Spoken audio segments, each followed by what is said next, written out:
dinhi po kutob no. O padayon ta ni atas sa kadaugan no. Kadaugan. Atong awiton ang nakadaog si Jesus.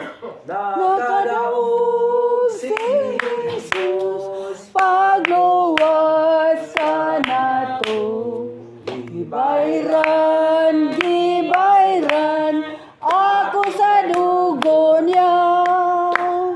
Gibangga ako niya, og siya gilipay ko.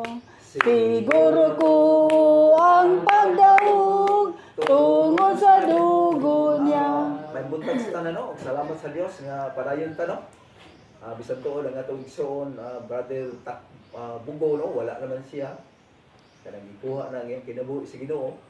Pero dako tag pagsalig sa pulong sa Ginoo no. Amen. Bisan tuod patay na nga nangalagad sa Ginoo, pero ang pulong sa Ginoo nagpahinumdum ni nato no. Sumala pa sa Biblia, dinita sa gipahayag ingon siya diri nga sukad karon bulahan ang mamatay tungod sa pag-alagad sa Ginoo. Amen. Katugunon nga matay nga mga tawo nga nangalagad sa Ginoo, giisip to nga bulahan atubangan sa Dios. Ngano kaha? Og mitubag ang espiritu, matuod kini. Nakapahulay na gid sila sa ilang mga bunga. Ang ilang pag-alagad mag-uban kanila. Nakapahulay na kuno to. Sumala pa sa Biblia no. Muna nga isip pagpangandam na tong tanan, una atong buhaton lagi.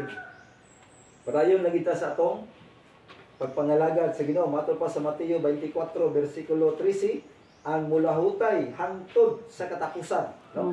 Mao ra gyud maluwas, no? 24 bersikulo 13. Ingon siya diri migsoon, apan maluwas ang nagpadayon hangtod sa katapusan. Kay kung mangundang kuno ta, adi kita maka kanang dili na to matagamtaman no, kanang gitawag og kasiguruhan sa kinabuhi nga wala gyud katapusan no. Amen. Wala. O kinsa pa ang mudugang sa pagpasalamat migsoon?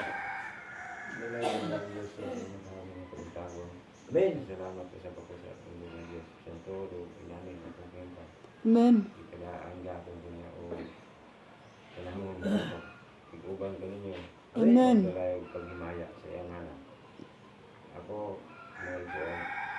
Bisan todo inamin akong kenta.